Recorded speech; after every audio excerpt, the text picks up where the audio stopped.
In this video, I'm going to show you how to change desktop background image in Windows 10. So firstly click on Start,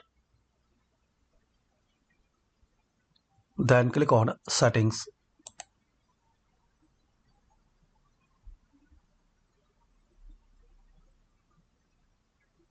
Now in here click on Personalization. Now click on Browse.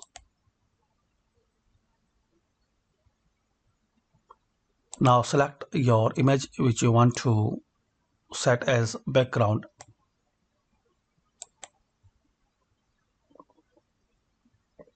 Then click on Choose Picture.